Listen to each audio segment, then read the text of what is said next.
চোখের পলকেই সময়টা কিভাবে যেন পাল্টে যায়। এখনই এমন একটা ফোন আসলো যাতে খুব সুন্দর একটা সংবাদ শুনলাম। আর সেই সংবাদটা শুনে আল্লাহকে ধন্যবাদ দিতে, দিতে কিন্তু মনটা প্রফুল্লে ভরে যায়। ফোনটা কাটার পর মুহূর্তে দেখবেন এমন আরেকটা ফোন আসছে যে ফোনের উত্তরে কি বলবেন তার ভাষাও আপনি হারিয়ে ফেলছেন।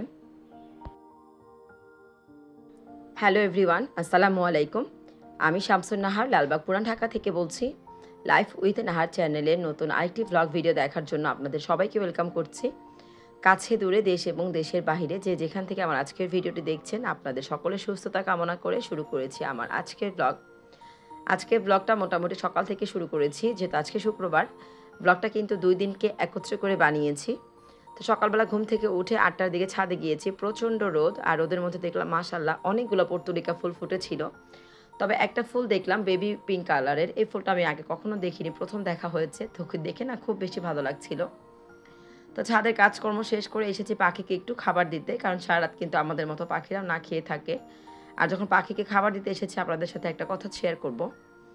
আমার গত কয়েকটা ভিডিও আগে কিন্তু আপনাদের সাথে শেয়ার করেছিলাম সামিনের পাখিগুলো বাচ্চা দিয়েছে, আর মাশাআল্লাহ 3টা বাচ্চা খুব সুন্দর বড় হয়েছে। তো একটা পাখি কিন্তু ছিল নীল কালারের, পাখি কালারটা কিন্তু খুব সুন্দর ছিল। আর সেই পাখিটা না 2 দিন আগে চলে গিয়েছে। টোটাল 5টা পাখি খাঁচার মধ্যে ছিল। তো একটা পাখি যে কিভাবে বের হয়ে চলে গিয়েছে আমরা টের পাইনি। সকালবেলা ঘুম থেকে উঠে দেখলাম একটা পাখি নেই। তো যখন পাখিটা দেখলাম চলে গিয়েছে, তখন আমার মনটা তো ভীষণ খারাপ হয়েছে। তারপরে কিন্তু আমি একটু ভয় পেয়ে গিয়েছিলাম। কারণ আমি যখন ক্লাস 7 এ পড়ি, এরকম 2টা ছোট, ছোট মুরগির বাচ্চা আমি যখন পালতে নিয়ে এসেছিলাম, তখন একটা বাচ্চা মারা যাওয়ার পরে আমি তো প্রচণ্ড কান্না করেছি। তো আমার ভয় এটাই কাজ করছিল যে সামিনের মনে হয়তোবা প্রচণ্ড রকম ভয় পাবে আর সে কান্না করবে। তো পরবর্তীতে দেখলাম যে না, আমার ছেলেটা আমার মতো হয়নি, মাশাআল্লাহ অনেক শক্তিশালী হয়েছে, অনেক সাহসী হয়েছে। আমি কিন্তু খুবই নরম মন, অল্পতেই ভেঙে যাই। তো বলছিল যে আম্মু তুমি এত চিন্তা করো না, পাখিটা হয়তোবা আমার ভাগ্যেই ছিল না, তাই কিন্তু চলে গিয়েছে। তো যাই হোক, বাবা সোনাটার কথা শুনে মনটা আরও বেশি ভালো লাগলো। যাক, আমার ছেলেটা কিন্তু অনেক শক্ত মন মানসিকতার হবে। তো যাই হোক, বারান্দা থেকে এসে আমি কিন্তু প্রথমে ডাইনিং টেবিলটাকে একটু ক্লিন করে নিয়েছি, কারণ কিচেনে ঢুকে তো নাস্তা বানাবো, আর নাস্তা বানানোর পরে দেখা যায় তাড়াহুড়া করে সাহেবকে আগে নাস্তা করে বিদায় দিতে হবে। তো যার জন্য কিন্তু ডাইনিং টেবিলটা ক্লিন করে আমি নাস্তা বানাতে চলে এসেছি। আজকে নাস্তায় ছিল বুটের ডাল। বুটের ডাল দিয়ে রুটি খাবে, কেউ পরোটা খাবে, যার যেটা ইচ্ছা খেয়ে নেবে। তো বুটের ডাল যখন রান্না করতে এসেছি, তখন ডালটা যখন আমি ঢালছিলাম, তখন দেখলাম কয়েকটা ডাল কিন্তু পড়ে গিয়েছে। আর ঠিক সেই মুহূর্তে না আমার সালমা আপুর কথা খুব মনে পড়ছিল, কারণ গত এক ভিডিওতে সালমা আপুকে কিন্তু দেখেছি বাদাম ঢালতে যেয়ে বা যে কোনো স্ন্যাক্স উনি ঢালছিল, আর সব কিছু কিন্তু একটু একটু পড়ে যাচ্ছিল। তো যাই হোক, আমরা কিন্তু মাঝে মাঝে কাজ করতে গেলে এরকম আপুদের কথা মনে পড়ে যায়। হয়তো বা সবসময় ভিডিওতে কিন্তু আপনাদের সাথে শেয়ার করা হয় না, তবে মনে কিন্তু অবশ্যই পড়ে। আর এখানে হচ্ছে সাহেবকে অলরেডি বিদায় দিয়ে দিয়েছি, আর এখন আমার 2 ছেলের জন্য আমার জন্য নাস্তা ভেজে নিচ্ছি। সেই মুহূর্তে হচ্ছে ছোট ভাই চলে এসেছে নাস্তা করতে। তো 4 জন হচ্ছে এখন একসাথে নাস্তা করে নিব।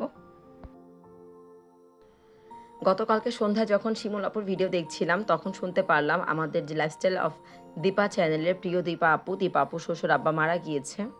তো কথাটা শুনে সত্যি খুব খারাপ লাগা কাজ করছিল। আমি একবার চেয়েছিলাম দীপা আপুকে ফোন দিয়ে একটু কথা বলি, কিন্তু আসলে স্বজন যখন হারায় তখন এর যে মানুষের কি একটা মন মানসিকতা থাকে সেটা কিন্তু বলে বোঝানোর না। আর আমি তো যখন থেকে আমার দাদিকে হারিয়েছি, তখন থেকে কারো আপনজন হারানোর কথা শুনলে তাকে যে কি বলে সান্ত্বনা দিব সেটা একদম বুঝতে পারি না। তো যার জন্য দীপা আপুকে আর ফোন দেওয়া হয়নি। কিন্তু আমি শিমুল আপুর সাথে কথা বলে জানতে পেরেছি দীপা আপুর শ্বশুর কীভাবে মারা গিয়েছে। তো আল্লাহ পাক আঙ্কেলকে বেহেশত নসিব দান করুক। আমরা সবাই আঙ্কেলের জন্য দোয়া করব, যাতে আঙ্কেলকে আল্লাহ পাক বেহেশত নসিব করুক এবং দীপা আপুকে এবং তার পুরো পরিবারকে এই শোকটা মানিয়ে নিতে আল্লাহ পাক সক্ষম করেন। ভিডিওতে ভয়েস করতে বসে যখন দীপাপুর কথাটা বলছিলাম, বিশ্বাস করেন এরপরে ভিডিওর ভয়েস দিতে একদমই ইচ্ছে করছিল না। তো তারপরে জীবনটা এত গতিশীল, ভিডিওতে ভয়েস করতে হবে, আপনাদের সাথে শেয়ার করতে হবে, তাই কিন্তু পরবর্তী ভিডিও ভয়েসগুলো দিচ্ছিলাম। আর এই যে প্রথমে বলেছিলাম না, জীবনটা কিন্তু একদম বৈচিত্র্যময়। মুহূর্তেই কোনো ভালো সংবাদ আপনাকে আনন্দ দিবে, আবার মুহূর্তেই কোনো খারাপ সংবাদ কিন্তু আপনাকে কষ্টও দিবে। গতকালকে দুপুরবেলা যখন শুয়ে শুয়ে শাহিনুর সিদ্দিকা চ্যানেলের প্রিয় আপাজানের ভিডিও দেখছিলাম, তখন জানলাম আপাজানের চ্যানেলটা কিন্তু মনিটাইজ হয়েছে। আর এই কথাটা শুনে কিন্তু ভীষণ ভালো লাগছিল। আপাজানের ভিডিওটা শেষ করতে না করতে আপাজান লাইভে চলে আসছে। তো পরবর্তীতে আমি কিন্তু আর ভিডিওতে কমেন্ট করিনি, আপাজানের লাইভে কিছুক্ষণ ছিলাম, সবার সাথে একটু গল্প করেছি, যার জন্য কিন্তু খুব ভালো লেগেছে। তার কিছুক্ষণ পরে যখন সন্ধ্যার পরে আবার এই নিউজটা শুনি, তো এটা এই জীবনটা যে কখন কি হয়ে যায় আসলে কিন্তু বলা যায় না। তো যাই হোক, এদিকে নাস্তার পর্ব শেষ করেছি, তারপরে কিন্তু ডাইনিং টেবিলটাকে সুন্দর করে একটু ক্লিন করে নিলাম। আর একটু ভালো করে ক্লিন করেছি কারণ এটাকে এখন একটু নতুনভাবে অর্গানাইজ করব। আমার গত 2টা ভিডিওতে কিন্তু আমি দেখিয়েছিলাম কুশি কাটার একটা হাতের কাজ ধরেছি, সেটাকে আর শেষ করতে পারিনি। তো আল্লাহর রহমতে সেই কাজগুলো কিন্তু শেষ করেছি। আর যখন কুশি কাটা কাজগুলো আমি করছিলাম, আমার ইচ্ছে ছিল, মনে মনে একটা চিন্তা করছিলাম যে কুশি কাটার বিভিন্ন কাজগুলো করে আমি একটা পেজ খুলব এবং পেজে হচ্ছে এগুলোকে শো করব। আর দেখি কী রকম সাড়া পাই কার কাছ থেকে, সেটা তো বলতে পারবো না, কিন্তু ইচ্ছে করছিল হাতের কাজটাকে নিয়ে একটা বিজনেস শুরু করে দেই।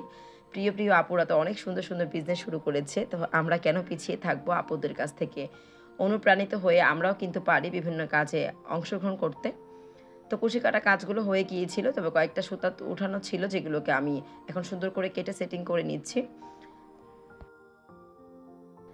আমি যে চিন্তাটা করছিলাম সেই চিন্তাটা বাস্তবায়ন কিন্তু আমাদের শাহিনুর আপাজন করেছে, কারণ শাহিনুর আপা হচ্ছে সুন্দর একটা কমেন্ট করেছে আমাকে, নাহার এই হাতের কাজগুলো ভিন্নভাবে উপস্থাপন করো আর একটা পেজ খোলো, ইনশাল্লাহ দেখবে সাড়া পাবে। তো সত্যি আপা জান, আপনি যখন কমেন্টটা করেছেন আমার এত ভালো লেগেছে, আমি কিন্তু মনে মনে সেই চিন্তাটাই করছিলাম, আর আপনি আমার মনের কথাটা কীভাবে যেন বুঝে গেলেন। আর শাহিনুর আপা চ্যানেলটা কিন্তু মনিটাইজ হয়েছে, যার জন্য কিন্তু অনেক অনেক অভিনন্দন আপা আপনাকে। আল্লাহ আপনাকে ইনশাল্লাহ আরও অনেক দূর নিয়ে যাবে, এই শুভকামনা এবং দোয়া রইল। আর সবথেকে বেশি ভালো লেগেছে, অনেক ধৈর্য ধরে আপনি কিন্তু আপনার চ্যানেলটাকে দাঁড় করিয়েছেন, এর সঙ্গেই ছিলেন, আমাদের মতো ছেড়ে চলে আসেননি, কারণ আমরা কিন্তু পুরাতন চ্যানেলটাকে ছেড়ে চলে এসেছি। মোসাম্মদ লিপি আইডি থেকে সবার প্রিয় শ্রদ্ধেয় লিপি আপা কিন্তু আমার ম্যাটটা দেখে বলেছিল, নাহার ম্যাটগুলোকে তুমি কমপ্লিট করো, দেখবে খুব সুন্দর লাগবে মাশাল্লাহ। এটা কিন্তু আমার নিজের ওপিনিয়ন। তো ঠিক লিপি আপু, আপনার ওপিনিয়নটা কিন্তু একদম ঠিক ছিল, ম্যাটগুলো মাশাল্লাহ খুব সুন্দর হয়েছে। এছাড়াও কিন্তু কয়েকজন আপু কিন্তু কমেন্ট করেছে যে আপু তোমার হাতের কাজ মাশাল্লাহ খুব সুন্দর, তুমি কাজগুলো করে যাও, আমাদের যখন প্রয়োজন হবে ইনশাল্লাহ তোমার কাছ থেকে নিয়ে নেব। তো এই কথাগুলো শুনে না সত্যি খুব ভালো লেগেছে। নেওয়াটা কিন্তু পরের কথা, বাট সবাই যে আমার হাতের কাজের প্রশংসা করেছে এটাই কিন্তু আমার কাছে অনেক ভালো লেগেছে। যেহেতু শুক্রবারের ভিডিও, তো 2 ছেলে হচ্ছে এখন জুম্মার নামাজ পড়তে যাবে, আমি কিন্তু তাদেরকে রেডি করে দিচ্ছি। আসসালামু আলাইকুম ওয়া রাহমাতুল্লাহি ওয়া বারাকাতুহু।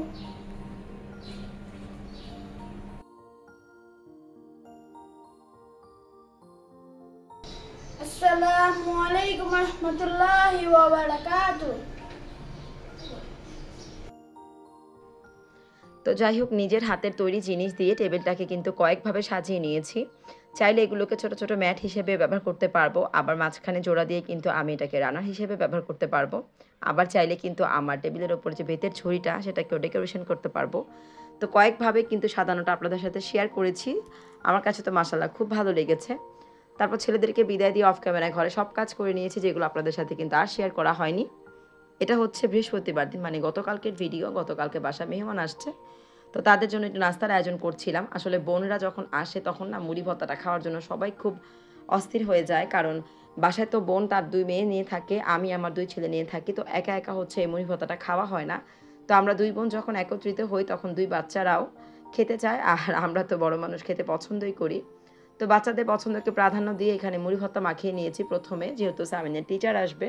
সবগুলো নাস্তাকে এই জন্য আমি একসাথে উপস্থাপন করতে পারিনি, শুধু মুড়ি ভর্তাটা মাখিয়ে নিয়েছি। আর মুড়ি ভর্তাটা খেয়ে সামিন কিন্তু তার টিচারের কাছে পড়তে চলে গিয়েছে, আর অন্যান্য বাচ্চারা খেলাধুলা করছিল।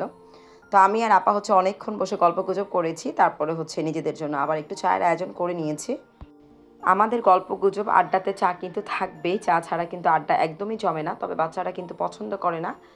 শুধু আমি আর আপা হচ্ছে চা খেয়ে নিয়েছি, বাচ্চারা তাদের নিজেদের পছন্দ মতো নাস্তা করে নিয়েছে। তো যাই হোক, নাস্তার এই পর্ব থেকে আজকের মতো আপনাদের কাছ থেকে এখানেই বিদায় নিয়ে নিচ্ছি। দেখা হবে পরবর্তী আরেকটি ভ্লগ ভিডিওতে, সে পর্যন্ত আল্লাহ হাফেজ, আসসালামু আলাইকুম।